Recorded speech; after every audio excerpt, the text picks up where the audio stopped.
Hello students, तो कैसे हैं आप लोग। आई होप कि अच्छे होंगे।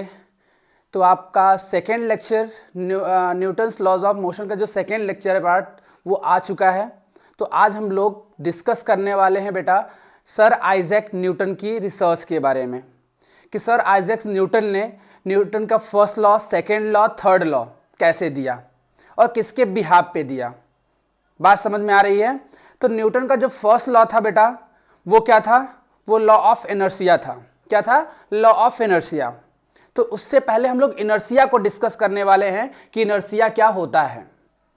उसके बाद सेकेंड लॉ पे चलेंगे, फिर कुछ न्यूमेरिकल्स करेंगे, देन फर्दर मूव करेंगे किस पे, थर्ड लॉ पे। बात समझ में आ रही है। चलिए तो टाइम वेस्ट ना करते हुए तो स्टार्ट करते हैं हम लोग बेटा अपना लेक्चर। ठीक है, चलो देखो जरा। फर्स्ट हम लोग बात करते हैं बेटा इनर्शिया की। किसके बात करेंगे हम लोग? इनर्शिया की। इनर्शिया क्या होता है? What is the inertia? Inertia क्या है बेटा? बॉडी की इस स्टेट है, बॉडी की एक प्रॉपर्टी है कि बॉडी वो अपने स्टेट में ही रहना चाहती है। अगर बॉडी रेस्ट में है तो बॉडी रेस्ट में ही रहना चाहती है, अगर बॉडी मोशन में है तो मोशन में ही रहना चाहती है। ये किसने बोला? सर आइजैक न्यूटन ने बोला। जब तक कि आप उस पर कोई एक्सटर्नल पुश और पुल मींस कोई एक्सटर्नल अनबैलेंस्ड फोर्स अप्लाई ना करें। बात समझ में आ रही है। जब तक बाहर से आप कोई फोर्स नहीं लगाओगे, जैसे for example I have a phone, ठीक है, तो ये क्या है, बॉडी अभी रेस्ट में है। तो ये बॉडी किस में रहना चाह रही है बेटा? अभी रेस्ट में ही रहना चाह रही है। अगर मैं इसे फोर्स लगाऊंगा तभी ये बॉडी किस में आएगी? मोशन में आएगी। बात समझ में आ रही है। अगर ये बॉडी मोशन में है तो ये बॉडी कंटिन्यू मोशन में रहेगी जब तक कि इस पे मैं फोर्स लगा के इस बॉडी को रोक नहीं दूंगा। ये न्यूटन जी ने बोला। मतलब ये है कि बॉडी अपने स्टेट को क्या कर रही है? रजिस्ट करना चाह रही है, अपने स्टेट में ही रहना चाह रही है। दुनिया का हर एक ऑब्जेक्ट बेटा वो अपने स्टेट में ही रहना चाहता है, उसको अपने स्टेट में ही रहना अच्छा लगता है। जिस कंडीशन में है वो उसी कंडीशन में रहना चाह रहा है। जैसे फॉर एग्जाम्पल समझो यार, अगर मॉर्निंग में हमें पापा क्या करें, 3 बजे जगाने आ जाएं, तो तुम क्या चाहोगे? तुम्हारी बॉडी क्या चाहती है कि अरे यार पापा रहने दो, सोने दो। तो मतलब हम अगर सोए हैं ना तो हम चाहते हैं कि सोए ही रहे। हमारी बॉडी चाहती है कि यार उसी कंडीशन में पड़ी रहे। तो ऐसे ही हमारे सराउंडिंग में जो भी चीजें प्रेजेंट है बेटा वो भी वैसे ही बिहेव करती हैं कि अगर हम रेस्ट में हैं तो हम रेस्ट में ही रहेंगे, अगर हम मोशन में हैं तो मोशन में ही रहेंगे, जब तक कि कोई एक्सटर्नल पुश और पुल नहीं लगाया जाए। वैसे ये पापा क्या करेंगे, जगह तुम जग नहीं रहे हो तो पापा 2 थप्पड़ मार दें, मतलब एक्सटर्नल एक फोर्स लगा दिया उन्होंने, तुम तुरंत जग के बैठ जाओगे, डिस्टर्ब हो जाओगे। तो न्यूटन जी ने वही बोला। लेकिन उसके लिए हमारा क्या रहना चाहिए? अगर हमारी बॉडी कंटिन्यू मोशन में है तो मोशन में तभी रहेगी जब हमारा सरफेस कैसा हो बेटा? स्मूथ हो, फ्रिक्शनलेस हो। बात समझ में आ रही है। चलो और डिस्कस करते हैं। देखो कुछ यहां पे फॉर्मूले या कुछ डेफिनेशन दे रखी है बेटा।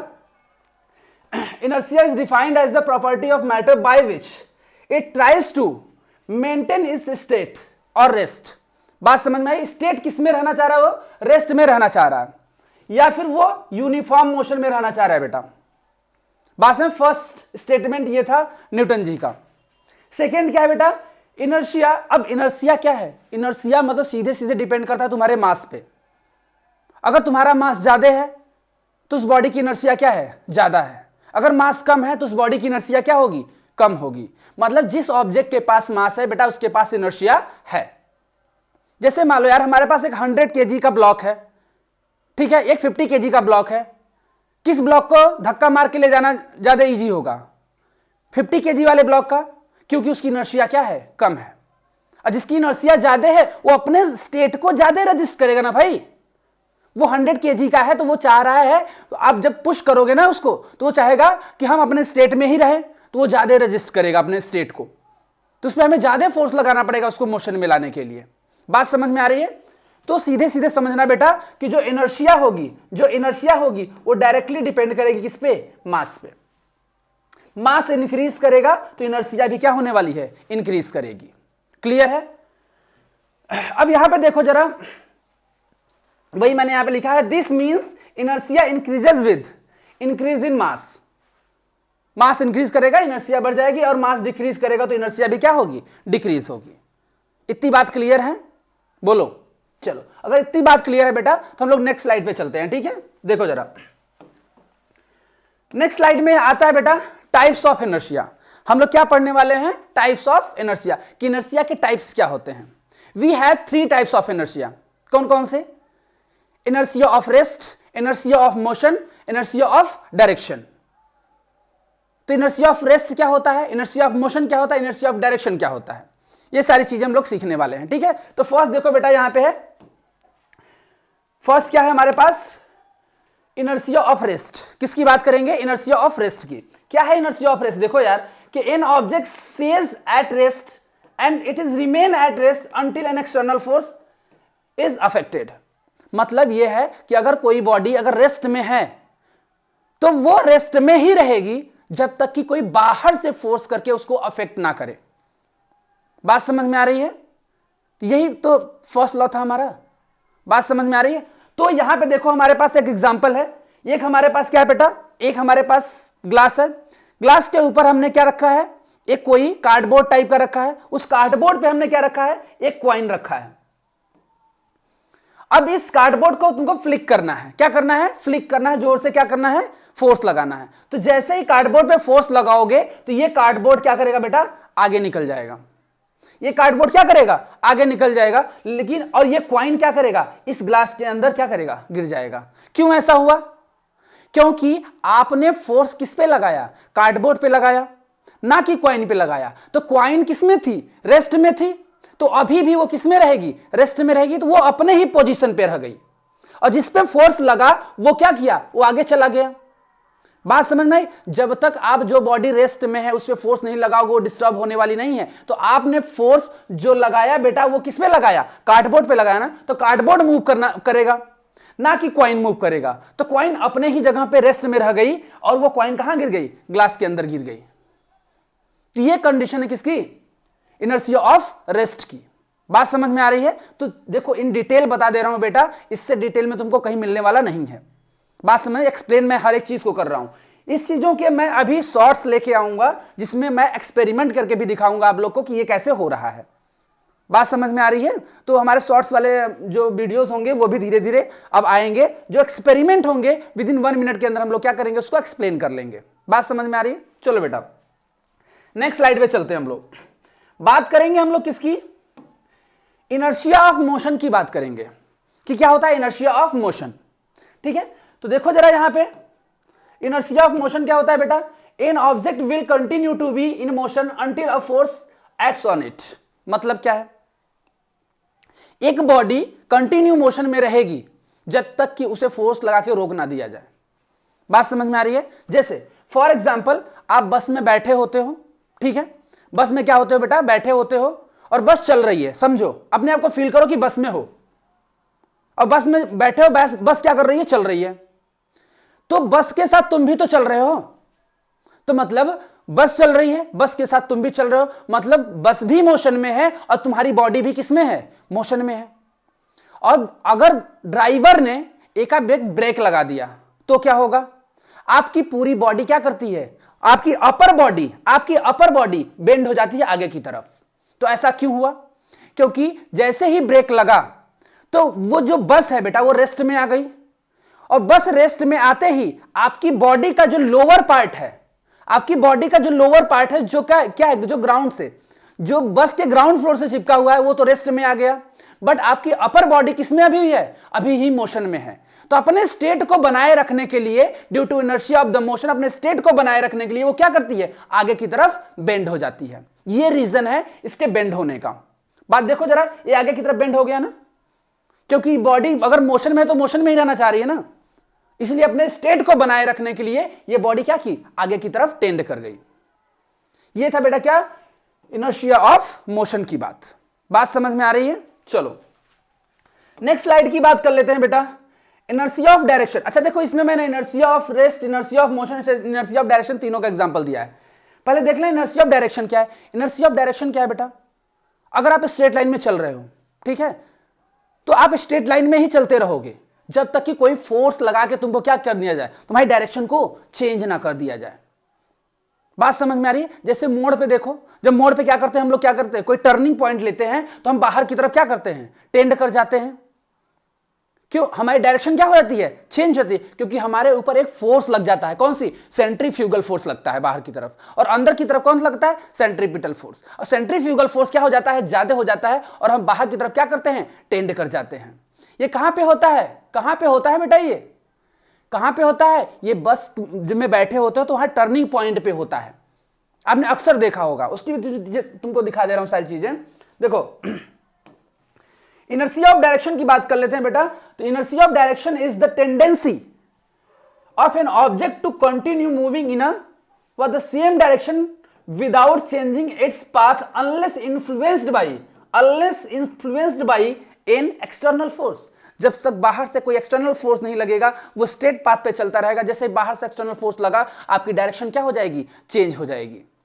बात समझ में आ रही है? जैसे देखो जरा, ये इनर्शिया ऑफ रेस्ट की कहानी जो तो बता चुका हूं, इनर्शिया ऑफ मोशन की कहानी ये बता चुका हूं, इनर्शिया ऑफ डायरेक्शन ये है।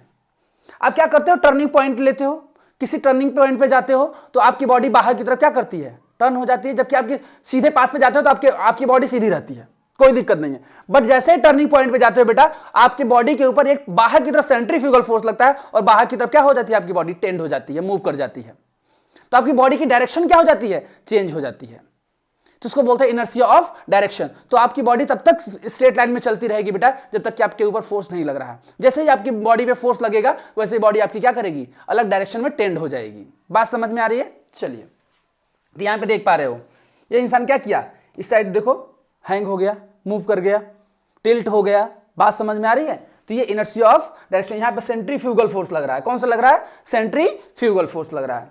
और सेंट्रीपिटल फोर्स कहां? देखो, सेंट्रीफ्यूगल फोर्स किसी सर्कुलर पाथ, किसी आर्क पे सेंट्रीफ्यूगल फोर्स बाहर की तरफ लगता है, और centripetal force toward the centre of the arc लगता है। बात समझ में आ रही है? सर्कुलर मोशन में थोड़ा सा मैंने डिस्कस किया था, आप फर्स्ट चैप्टर पढ़ोगे जो मैंने यूट्यूब पे पहले से ही डाल रखा है बेटा, मोशन, तो उसमें मैंने सर्कुलर मोशन में थोड़ा सा डिस्कस कर रखा है।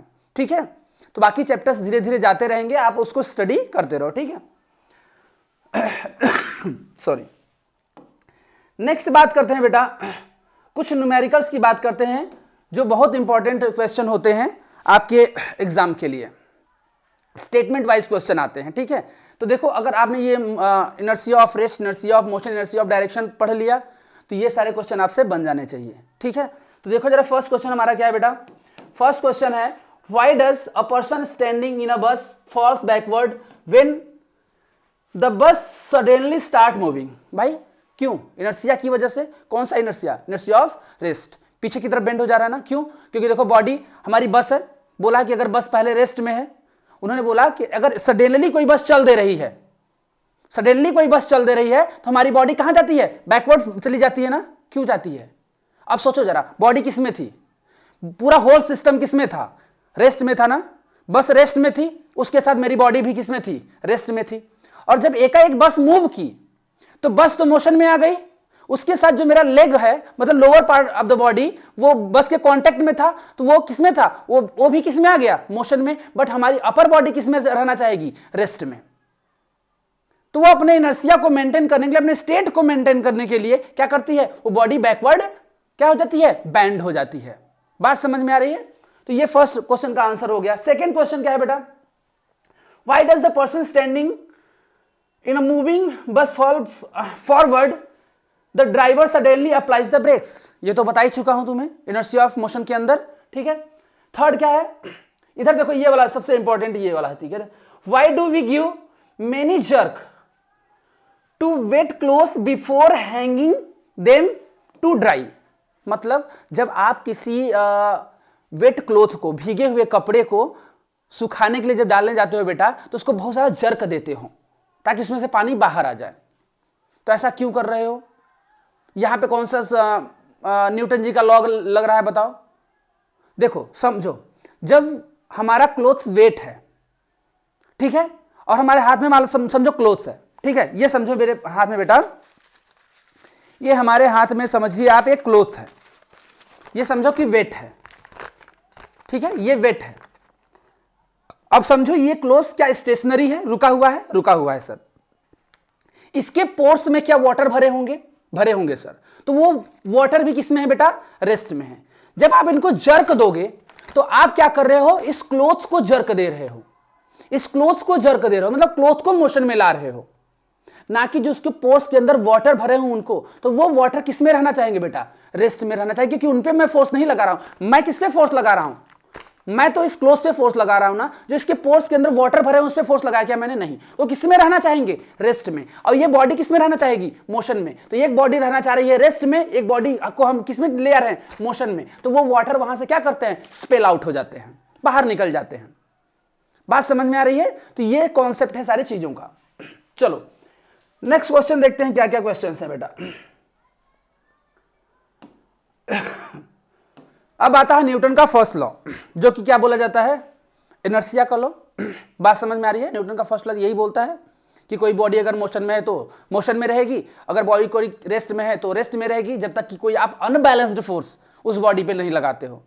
अनबैलेंस्ड क्यों बोल रहा हूं? अगर बैलेंस्ड फोर्स लगाओ, दोगे पढ़ाया था मैंने प्रीवियस लेक्चर में, अगर बैलेंस्ड फोर्स लगाओगे तो बॉडी एक्सेलरेट नहीं करेगी।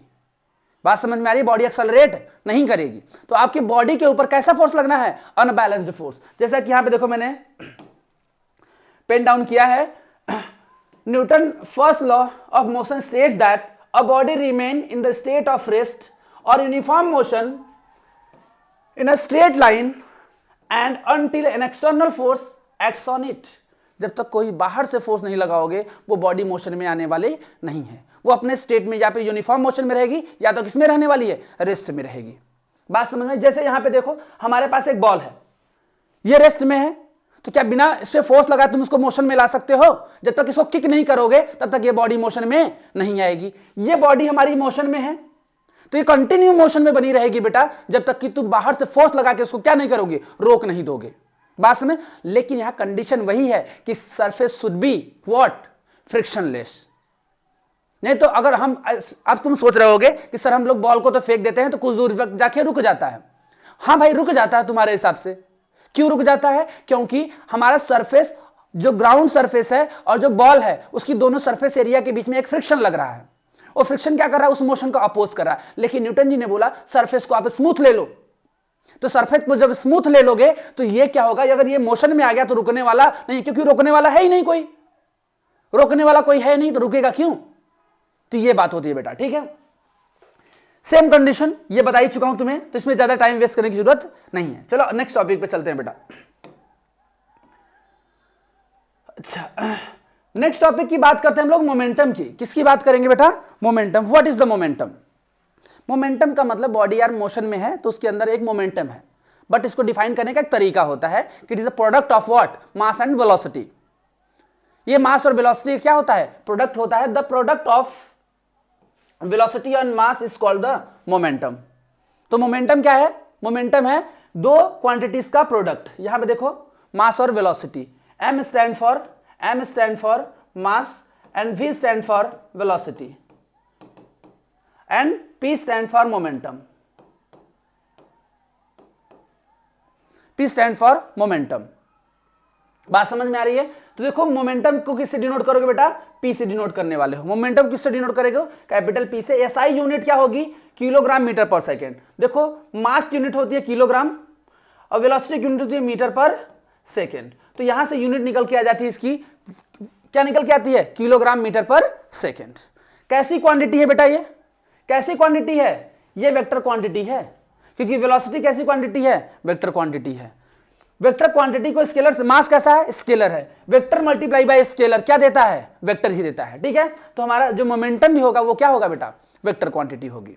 बात समझ में आ रही है? तो मोमेंटम को याद रखना है बेटा कि momentum is the product of mass and velocity.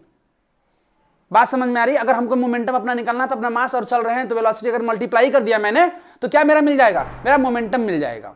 बात समझ में आ रही है? चलो नेक्स्ट टॉपिक पे चलते हैं इससे रिलेटेड। अब देखो यहां पे बेटा कुछ इमेजेस हैं मोमेंटम के बारे में, ठीक है। देखो मोमेंटम किस पे डिपेंड करेगा? मास और वेलोसिटी पे, कि हमारा मास क्या है, हमारी वेलोसिटी क्या है।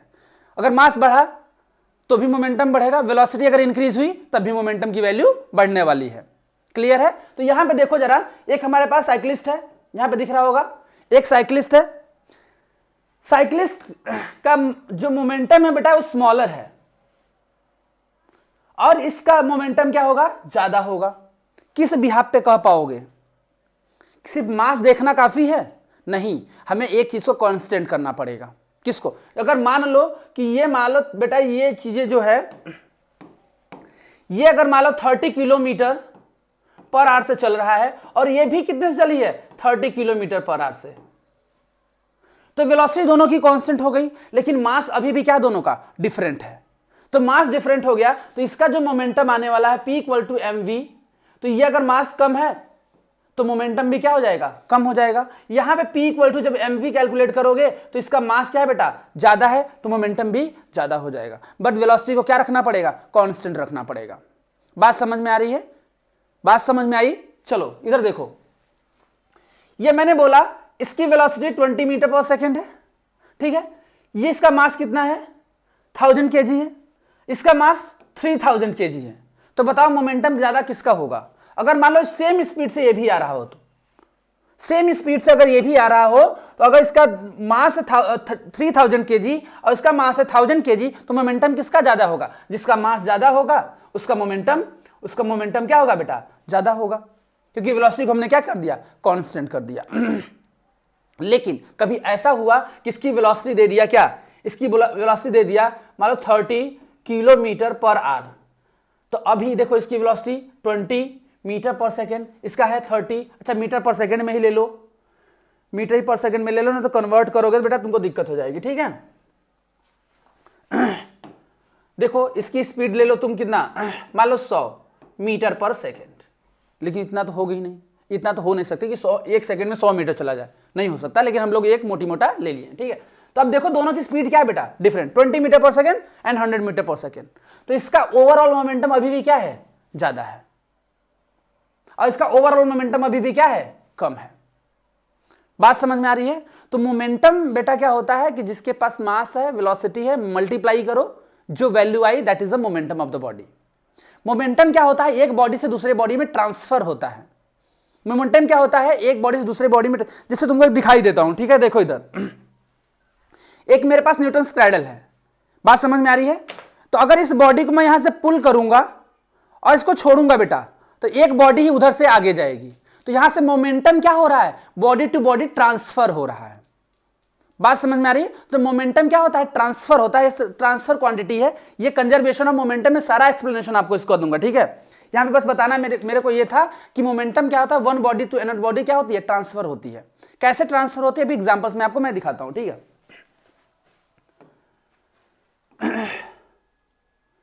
कुछ क्वेश्चंस है, करते हैं मोमेंटम के। देखो हर टॉपिक पे क्वेश्चंस है बेटा, ऐसा नहीं कि क्वेश्चंस नहीं है, हर एक टॉपिक पे क्वेश्चन मिलेंगे, ठीक है। बात कर लेते हैं हम लोग मोमेंटम की बेटा।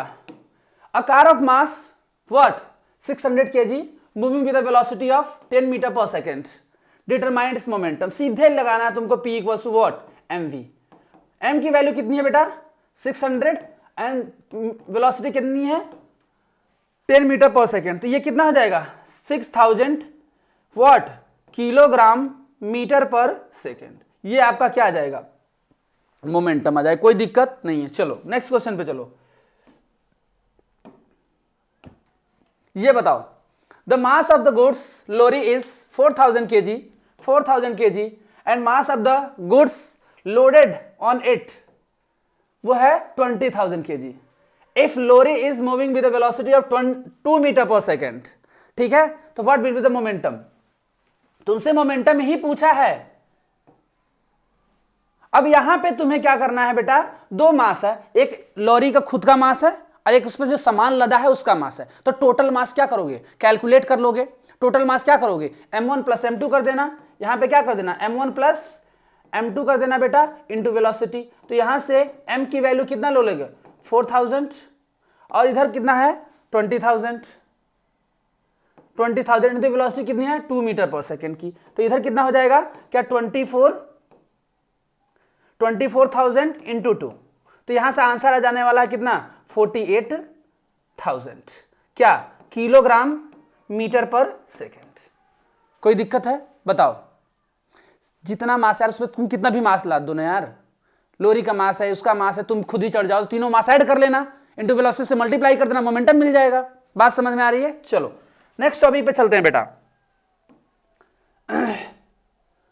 नेक्स्ट टॉपिक है Newton's second law of motion. Next topic है Newton second law of motion.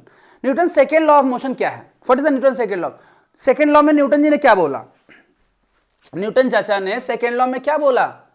उन्होंने स्टेटमेंट दिया कि जो फोर्स बॉडी पे तुम लगा रहे हो, ये हमारे पास कोई बॉडी है, इस पे जो फोर्स लगा रहे हो वो rate of change of momentum के क्या होने वाला है?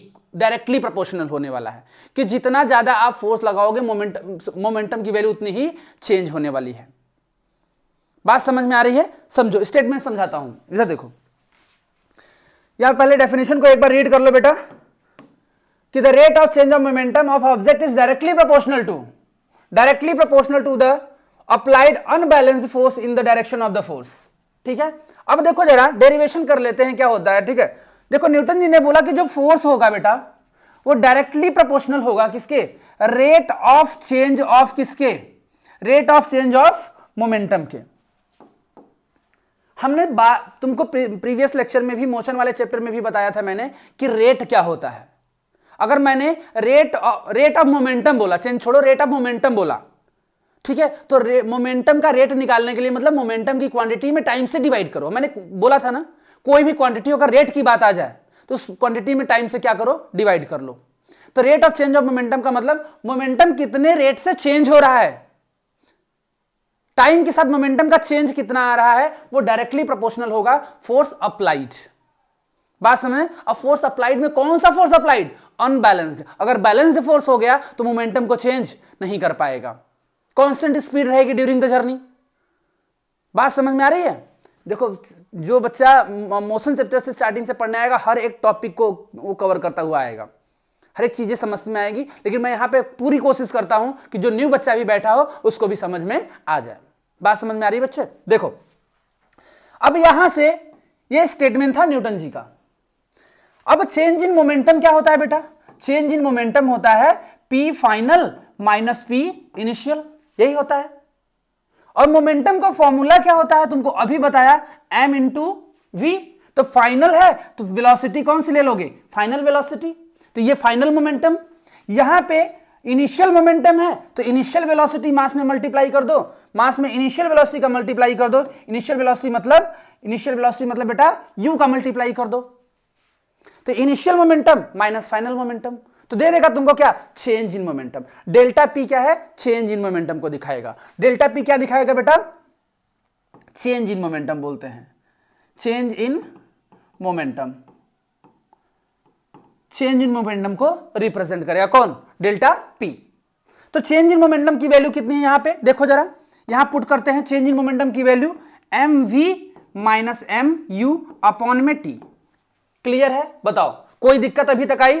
कोई दिक्कत नहीं है। अब यहां पे m को कॉमन ले लो बेटा, m को कॉमन ले लो। m को कॉमन ले लोगे तो यहां से v माइनस यू अपॉन में t मिल जाएगा। v माइनस यू अपॉन में t देखा देखा लग रहा है तुम्हें? लग रहा है कि नहीं लग रहा है यार? बताओ, v माइनस यू अपॉन में t क्या था? बताओ, v माइनस यू अपॉन में t क्या था? Rate of change of velocity is called acceleration ही तो था।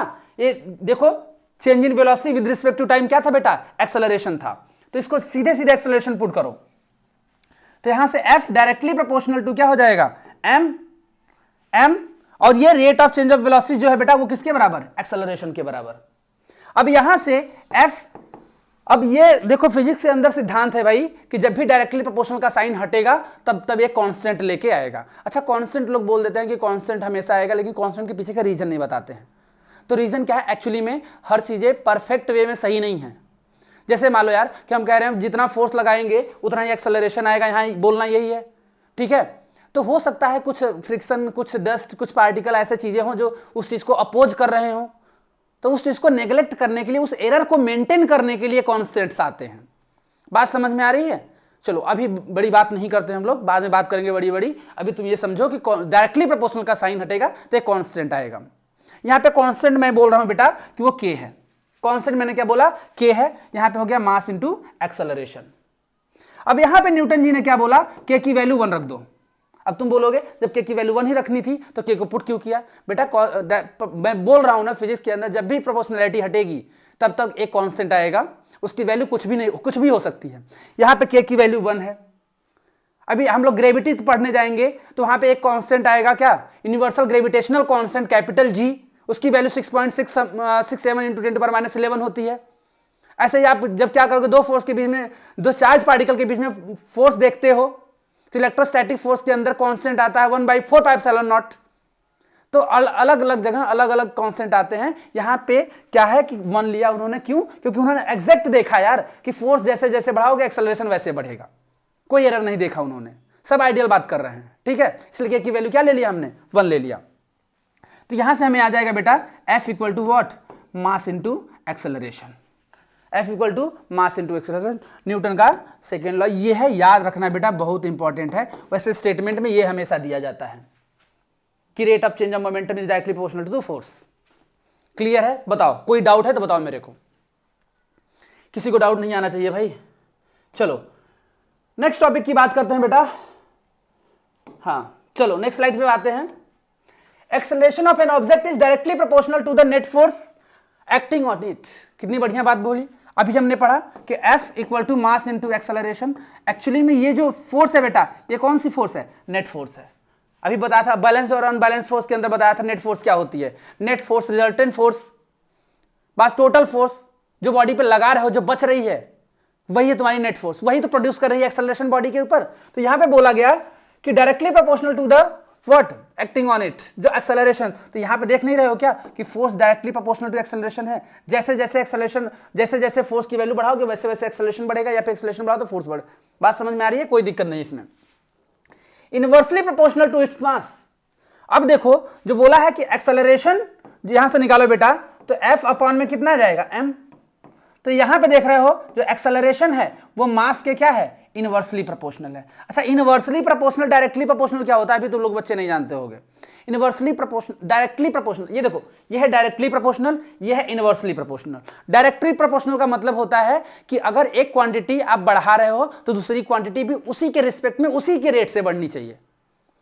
That is a directly proportional. कि आपने इधर आपने क्या किया, इधर मतलब देखो, जैसे मान लो यार, समझ लो, फील ले लो इसका, y directly proportional to x है, तो x की वैल्यू तुमने अगर 1 रखा तो y की वैल्यू भी क्या आ जाएगी, 1 आ जाएगी।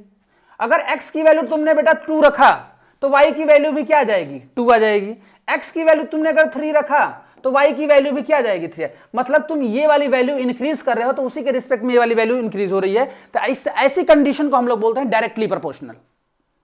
अगर इनवर्सली प्रोपोर्शनल की बात कर लें, इनवर्सली प्रोपोर्शनल की बात कर लें बेटा, तो जैसे मान लो y inversely proportional to x है, तो अगर ये वाली वैल्यू बढ़ाओगे ना तो ये वाली वैल्यू कम होने लगेगी। देखो जरा, x की वैल्यू 1 रखो तो y की वैल्यू 1 आएगी।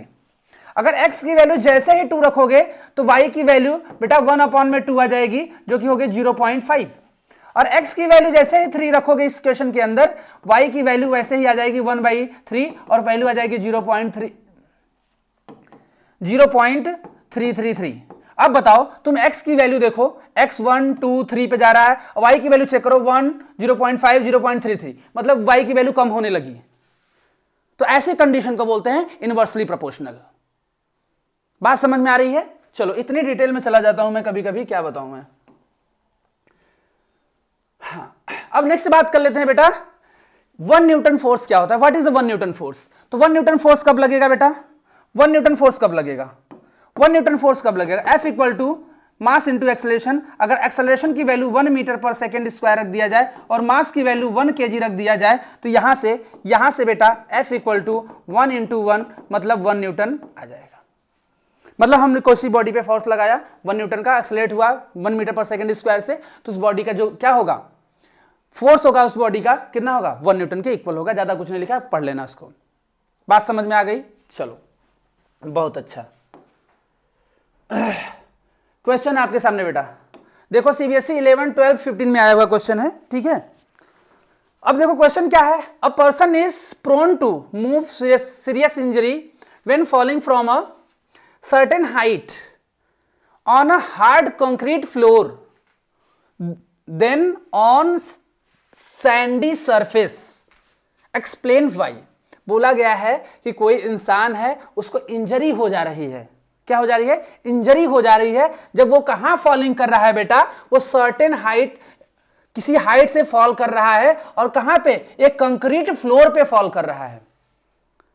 आप कुछ हाइट पे रहो, मान लो तुम्हारा अपने कोई रूम है 1 फ्लोर का, उसकी छत पे चढ़ गए, आप क्या करो वहां से कूद जाओ। जब कूद मत जाना बेटा, ठीक है, कूद जाओ। तो जो फ्लोर है नीचे का अगर कंक्रीट का है तो तुम्हारे पैर में क्या हो जाएगी, इंजरी हो जाएगी, इंजरी हो जाएगी ना। लेकिन अगर हम लोग क्या करें बेटा, अगर सैंडी सरफेस रखें, सैंडी सरफेस रखें या फिर कैसन सरफेस रखें, कैसन मतलब गद्देदार सरफेस रखें, तो उस पर कूदोगे तुम्हें इंजरी नहीं होती है। तो वही पूछा है, ऐसा क्यों। सैंडी सरफेस रख दो या फिर कोई तुम नेट लगा दो तो उस पर कूदोगे तो जंप कर जाते हो ना, होता है ना ऐसा, भाई देखे होगे यार, ठीक है, तो आपको चोट नहीं लगती है, तो ऐसा क्यों होता है। देखो समझो, ये न्यूटन के सेकंड लॉ समझाता हूं। जो एफ था बेटा वो डायरेक्टली प्रोपोर्शनल था change in momentum, rate of change in momentum था। अब देखो जरा, जब तुम क्या करोगे बेटा, यहां पे मान लो कोई सरफेस है, यहां पे मान लो ये तुम्हारा फ्लोर है, तुम यहां पे हो, ठीक है, ये हमारी फोटो नहीं है, ठीक है, किसी बच्चे की फोटो है, ठीक है, समझ लो जरा। यहां से जब ये जंप करेगा कहां पे, सरफेस पे, तो डायरेक्टली ग्राउंड को क्या करेगा, हिट करेगा। इसके पास मास है, जब ये क्या करेगा, जंप करेगा, तो इसके पास एक वेलोसिटी होगी, मतलब इसके पास P इक्वल्स टू mv का एक मोमेंटम होगा। क्या, P इक्वल टू mv का एक मोमेंटम होगा। और जब ये मोमेंटम डायरेक्टली यहां पे जाके जीरो हो जाएगा बेटा, ये मोमेंटम डायरेक्टली यहां पे जाके जीरो हो जाएगा, तो क्या होने वाला है, फोर्स बहुत तेजी से होगा। जब मोमेंटम को एका बैक आप जीरो कर देते हो तो फोर्स क्या होगा, ज्यादा चोट लगेगी तुम्हें। वो कैसे समझा रहा हूं, अगर टी की वैल्यू समझो, अब देखो टेक्निकल टर्म आ रहा है, अगर टी की वैल्यू मैं क्या कर दिया, बहुत ही ज्यादा कर दिया, बहुत ही कम कर दिया, टी की वैल्यू मैंने बहुत कम कर दिया, तो फोर्स की वैल्यू क्या हो जाएगी, बहुत हो जाएगी। क्योंकि इनवर्सली प्रोपोर्शनल कॉन्सेप्ट इसलिए सिखाया था मैंने तुमको कि अगर टी की वैल्यू मैंने कम किया तो ये वाली वैल्यू बढ़ जाएगी ना, फोर्स की वैल्यू बढ़ जाएगी ना। तो मतलब आप क्या करोगे, यहां पे अगर सडनली क्या करोगे, सरफेस से, ये कंक्रीट का सरफेस है, कंक्रीट का सरफेस अगर सडनली टकराओगे तो तुम्हारा मोमेंटम सडनली जीरो हो जाएगा, इसलिए सडनली जीरो। और यहां टाइम क्या हो जाएगा, टाइम कम लगेगा, और टाइम कम लगेगा तो फोर्स की वैल्यू बढ़ जाएगी, और फोर्स की वैल्यू बढ़ेगी तो तुम्हें चोट ग्राउंड से ज्यादा लगेगी। लेकिन अगर यहीं पे क्या होता, ये हमारे पास मान लो कोई ऐसी नेट होती लगी हुई, ऐसी मान लो नेट होती, या फिर यहां पे कोई गद्दा होता और इस पे ये कूदता, तो क्या होता, इसके अंदर जो मोमेंटम है mv का, इसके अंदर जो मोमेंटम, देखो rate of change of momentum तो फोर्स के बराबर ही होता है ना। तो मोमेंटम को जितना तेजी से चेंज कराओगे बेटा ना, फोर्स उतना जल्दी से क्या करेगी, फोर्स उतना ज्यादा आएगी। अगर यही क्या करो, अब देखो, अब ये क्या करेगा, इस पे अगर कूदा तब यहां पे मोमेंटम अभी जीरो नहीं होगा, वो क्या करेगा, धीरे धीरे धीरे धीरे क्या करेगा, जाएगा, तो उसको अब टाइम लग जाएगा। अब पहले वाले के टकराने में और इसको फोर्स से टकराने में टाइम ज्यादा लगेगा कम लगेगा, इस वाले को, अब यहां पे गद्दा है भाई, तो गद्दे को जब स्पंज करेगा, जब वो दबाएगा पूरा, तब तक तो ग्राउंड सरफेस तक जाएगा, तो इसके में क्या करेगा, टाइम ज्यादा लग जाएगा, इसमें टाइम नहीं लग रहा था। अब इसमें टाइम की वैल्यू अगर बढ़ गई, टाइम की वैल्यू अगर इंक्रीज हो गई, तो फोर्स की वैल्यू क्या हो जाएगी, डिक्रीज हो जाएगी।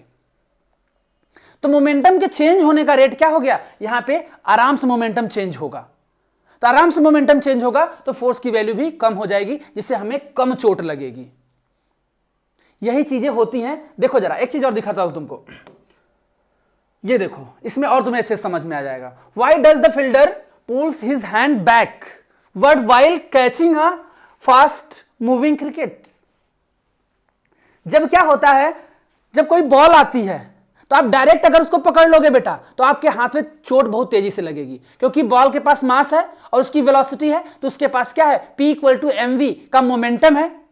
मोमेंटम को एक सडनली जीरो कर दोगे तो क्या होगा, टाइम जो लग रहा है वो बहुत कम लग रहा है, टाइम बहुत कम लगेगा। P equals to m, P equals to, यहां पे देखो जरा, P डेल्टा P अपॉन में T जो होता है वो बेटा मान लो समझ लो फोर्स के बराबर होता है। ये बहुत तुमने कम टाइम में, बहुत कम टाइम लिया तो ये फोर्स की वैल्यू क्या हो जाएगी, बहुत ज्यादा बढ़ जाएगी। मोमेंटम को बहुत कम टाइम में चेंज करा दिया तो फोर्स की वैल्यू इंक्रीज हो जाएगी।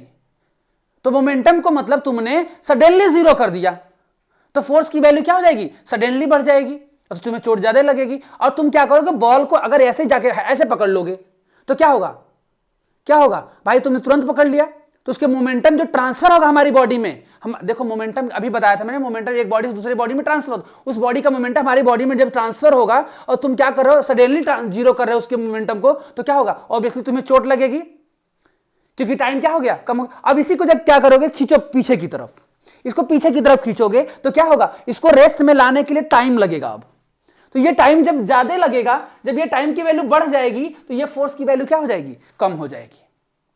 ये फोर्स की वैल्यू जब कम होगी तो तुम्हें चोट क्या करेगा, कम लगेगा। रेट ऑफ चेंज ऑफ जो मोमेंटम वही फोर्स है बेटा, जिस बहुत टाइम ज्यादा लेके क्या करोगे, उस मोमेंटम को जीरो कराओगे, मोमेंटम को उसको जीरो कराओगे तो फोर्स की वैल्यू कम हो जाएगी। बात समझ में आ रही, फोर्स की वैल्यू कम होगी, तुम्हें फोर्स कम लगेगा, क्योंकि मोमेंटम चेंज होता है, रेट ऑफ चेंज मोमेंटम ही तो फोर्स है। आराम से चेंज कराओ, फोर्स की वैल्यू कम लगेगी। तुरंत चेंज जीरो करा दोगे, कम करा दोगे, या फिर कुछ भी चेंज कराओगे ज्यादा सडनली, तो क्या करेगा, वो फोर्स बढ़ जाएगा। तो यहां पे देखो पूरा डिटेल एक्सप्लेनेशन दिया है मैंने, ठीक है, देखो पढ़ो इसको।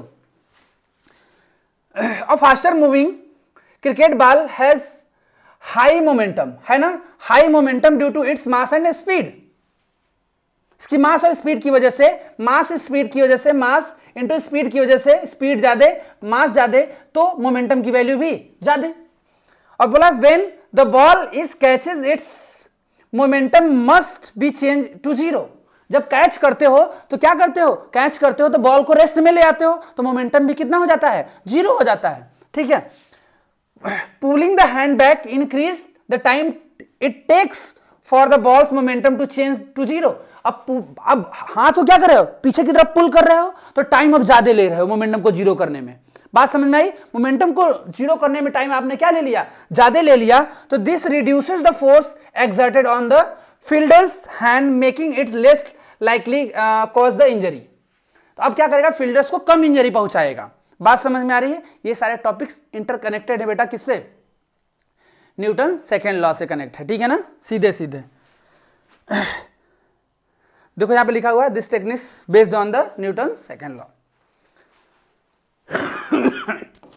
आई होप कि समझ में आया होगा, ठीक है, समझ में आएगा बेटा, हर एक चीज समझ में आएगा, ठीक है। क्वेश्चन है what will be the effect on the force if, force पे क्या इफेक्ट पड़ेगा if mass of a body doubled acceleration of the body half, ठीक है ना। तो मतलब ये कह रहा है कि अगर मास ऑफ द बॉडी क्या कर दे, 2m कर दें, और क्या कर दिया जाए, एक्सेलरेशन क्या कर दिया जाए, हाफ कर दिया जाए, तो भाई फोर्स पे क्या फर्क पड़ेगा। तो यार मास 2m है, एक्सेलरेशन हाफ कर दोगे तो फोर्स पे कोई फर्क नहीं पड़ने वाला है, सेम फोर्स रहेगा। बात समझ में आ रही है, तो किसी एक को घटाते बढ़ाते तो फर्क भी पड़ता है, दोनों को सेम, एक में डबल कर दिया, कर दिया, हाफ कर दिया, तो कोई फर्क पड़ने वाला नहीं है फोर्स पे। बात समझ में आ रही है, चलो बहुत इजी क्वेश्चन दिया था मैंने ये।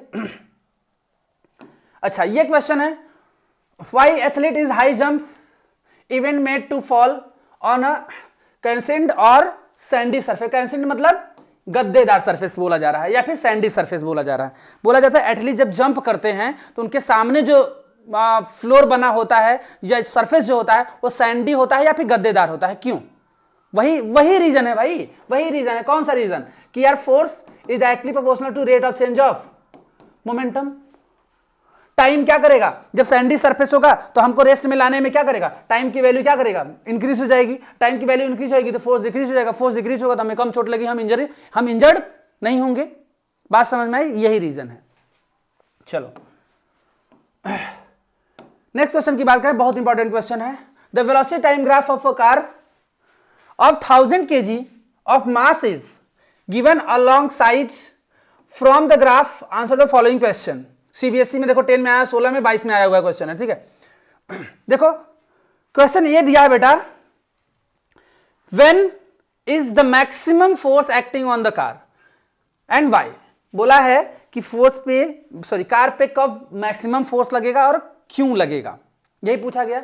तो आप देखो जरा, जो फोर्स होता है, समझो फोर्स जो होता है वो डिपेंड करता है मास और एक्सेलरेशन पे, ठीक है। तो मास तो फिक्स है, कितना 1000 kg। हमें चेक करना पड़ेगा एक्सेलरेशन को, क्योंकि मास तो हम लोग कार का चेंज ही नहीं कर रहे हैं, हमको चेक करना है एक्सेलरेशन। तो यहां पे ग्राफ जो है बेटा, हमारा जो ग्राफ है वो ग्राफ है velocity versus time, velocity versus time में ग्राफ है ये, ठीक है। तो ग्राफ कुछ ऐसा है, विजुअलाइज हो रहा होगा, आई होप।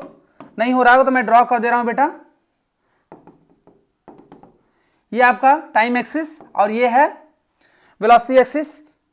ये है 5, ये है 10, 15 metre per second, 20 metre per second, time है 2, 4 second, 6 second, 8 second, 10 second, 12 second. ठीक है, चलो अब पूछा गया कि कहां पे फोर्स सबसे ज्यादा मिलेगी। भैया जहां एक्सेलरेशन ज्यादा रहेगा फोर्स वहां पे ज्यादा मिलेगी। तो वेलोसिटी का चेंज ज्यादा कहां पे आ रहा है? पॉइंट ए पर। पॉइंट ए पर वेलोसिटी का चेंज का क्या है? ज्यादा। देखो वेलोसिटी 0 से लेके ए पर पहुंची तो 20 हो गई, तो वेलोसिटी का चेंज जहां ज्यादा, भाई साहब acceleration equal to final minus initial upon में टाइम। तो फाइनल वेलोसिटी यहां पे कितनी है? फाइनल वेलोसिटी 20 है, इनिशियल कितनी है? 0 है। टाइम कितना लिया? टाइम टेकन है 4, तो यहां से आ जाएगा 5 मीटर पर सेकेंड स्क्वायर। तो वेलोसिटी का चेंज क्या होगा? वेलोसिटी का चेंज जहां पे ज्यादा होगा वहां पे एक्सेलरेशन क्या होगा बेटा? ज्यादा मिलेगा। तो पॉइंट ए पर वेलोसिटी का चेंज ज्यादा मिलेगा, इसलिए एक्सेलरेशन ज्यादा मिलेगा। यहां पे देखो रीजन भी बता दिया और वो भी बता दिया मैंने। ठीक है, second point, what is the retarding force? What is the retarding force? Retarding force क्या होता है? जहां पे एक्सेलरेशन निगेटिव हो जाए वहां पे जो फोर्स होता है वो भी निगेटिव हो जाता है बेटा। वो भी फोर्स क्या हो जाता है? वो फोर्स क्या हो जाता है? निगेटिव हो जाता है, और इस निगेटिव फोर्स को बोलते हो रिटार्डिंग फोर्स। तो रिटार्डिंग फोर्स को किस सेक्शन में लग रहा होगा? बी से लेके यहां तक लग रहा होगा, क्योंकि यहां पे बी से लेके वेलोसिटी डिक्रीज होना स्टार्ट हो गई है। ठीक है, बी पॉइंट से यहां पे इस एक्सिस पे आते हुए वेलोसिटी कितनी हो जा रही है? 0 हो जा रही है। अच्छा, यहां पे एक्सेलरेशन कितना हो जाएगा बेटा? यहां पे देखो, यहां फाइनल वेलोसिटी, यहां पे फाइनल वेलोसिटी कितनी है? 0, और इनिशियल वेलोसिटी कितनी है? 20 मीटर पर सेकेंड। तो एक्सेलरेशन कितना आ जाएगा बताओ? एक्सेलरेशन कितना आ जाएगा? फाइनल माइनस इनिशियल अपॉन में टी। तो फाइनल कितना हो जा रहा है? 0, इनिशियल कितना है बताओ? 20, और टाइम कितना लिया? 8 से 10 में 2 सेकेंड का, तो यहां से आ जाएगा -10 मीटर पर सेकेंड स्क्वायर। तो देखो निगेटिव में एक्सेलरेशन आ गया, तो फोर्स कैसा रहे मिलेगा हमें? रिटार्डिंग फोर्स मिलने वाला है। कैसा फोर्स मिलने वाला है? रिटार्डिंग फोर्स मिलने वाला है। Very good. For how long is her no force acting? बोला गया है कौन से इस ग्राफ में पॉइंट है जहां पे फोर्स एक्ट नहीं कर रहा है बेटा? बता दो। यहां पे ये पॉइंट है, यहां बी पॉइंट है। फोर्स एक्ट कहां नहीं करेगा? जहां पे एक्सेलरेशन नहीं होगा। एक्सेलरेशन कहां नहीं होगा? जहां पे वेलोसिटी कांस्टेंट हो जाए। तो वेलोसिटी क्या ए से बी के रीजन में कांस्टेंट है? तो इस रीजन में कोई भी फोर्स नहीं लगने वाला है। फोर्स कितना आ जाएगा? 0 न्यूटन। बात समझ में आ गई? कोई दिक्कत, कोई समस्या? ठीक है, बहुत अच्छा। अच्छा, एक क्वेश्चन लास्ट है बेटा, देख लो जरा। If the time taken to bring a ball to rest from the certain velocity we reduce to half, what will be the change in values of? ठीक है, बोला है कि वैल्यूज में क्या चेंज होगा? Initial and final momentum. बोला गया है कि मान लो एक ऑब्जेक्ट यहां पे ए है बेटा, ये क्या कर रहा है? यहां से मूव करना स्टार्ट करना है विद वेलोसिटी u, और यहां इसको रेस्ट में पहुंचने में, इस पॉइंट तक, पॉइंट बी तक पहुंचने में टाइम मान लो टी लग रहा है। लेकिन बोला जा रहा है इसको इधर ही कहीं रोक दिया जाता है बाहर से फोर्स लगा के। बाहर से तुमने फोर्स लगा के पॉइंट सी पर इधर बीच में ही रोक दिया, और टाइम कितना लेगा? t/2 करा। हाफ टाइम में क्या कर दिया हमने? पहले ही रोक दिया। तो यहां फाइनल वेलोसिटी कितनी हो गई? 0। तो यहां पे बताओ p इनिशियल जो मोमेंटम होगा बेटा m × u होगा, और p फाइनल मोमेंटम जो होगा वो क्या हो जाएगा? 0, क्योंकि v 0 हो गया। तो क्या मोमेंटम पे कोई फर्क पड़ा क्या? अरे मोमेंटम में तो फर्क पड़ा ही नहीं भाई। p इनिशियल पहले जितना होना था वो भी हुआ, यहां पे जाके रुकता, चाहिए यहां पर रोक दो, फाइनल मोमेंटम तो क्या होना था? 0। तो यहां पे क्या होगा? कोई भी चेंज नहीं होगा, नो चेंज। बात समझ में आ रही है? कोई भी चेंज नहीं होने वाला है। Rate of change of momentum, change of momentum नहीं होने वाला है। इनिशियल देखो, अच्छा मोमेंटम का चेंज भी नहीं होगा। इनिशियल मोमेंटम फाइनल मोमेंटम भी चेंज नहीं होने वाला है, ये भी नो चेंज होगा बेटा। इनिशियल मोमेंटम फाइनल मोमेंटम भी चेंज नहीं होगा। चेंज इन मोमेंटम भी चेंज होने वाला नहीं है।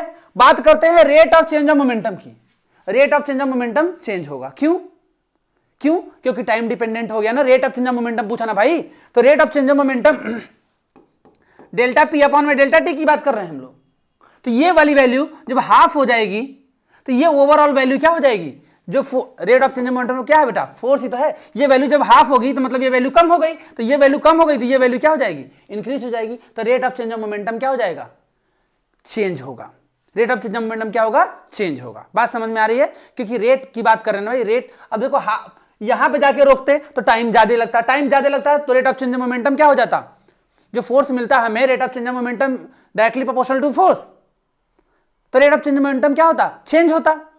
लेकिन अगर क्या है, चेंज तो होगा भी भाई, पूरा टाइम टी भी लगता तब भी चेंज होता, t/2 लगता तब भी चेंज होता, बात समझ। लेकिन यहां पे सडनली चेंज हो जाएगा, यहां पे टाइम लगेगा चेंज होने में, ठीक है। तो यहां पे क्या होगा? चेंज होगा। बात समझ में आ रही है? चलो तो आज के लिए इतना ही करते हैं हम लोग। नेक्स्ट लेक्चर में मिलने वाले हम लोग न्यूटन थर्ड लॉ को लेके, ठीक है। और बाकी उसमें जो न्यूमेरिकल्स होंगे, एक हम लोग देखो तुम्हारे टॉपिक से बेटा, चैप्टर से एक टॉपिक कंजर्वेशन और मोमेंटम डिलीट हो चुका है, लेकिन हम लोग उसके बारे में भी डिस्कस करेंगे। ये 2 टॉपिक बचा हुआ, उससे रिलेटेड न्यूमेरिकल्स करेंगे, अच्छे अच्छे न्यूमेरिकल्स करेंगे और इस टॉपिक को फिनिश कर देंगे। तो नेक्स्ट लेक्चर क्या होगा? इस टॉपिक का द एंड होगा, ठीक है। तो आप लोग का फर्स्ट लेक्चर इसका, सेकंड लेक्चर, थर्ड लेक्चर तीनों देख लोगे तो आपको ओलंपियाड जैसे एग्जाम से, चाहे बोर्ड का एग्जाम हो, कोई क्वेश्चन फंसने वाला आपका नहीं है। बात समझ में आ रही है? चलिए तब तक के लिए नेक्स्ट लेक्चर में मिलते हैं, तो के लिए ओके बाय।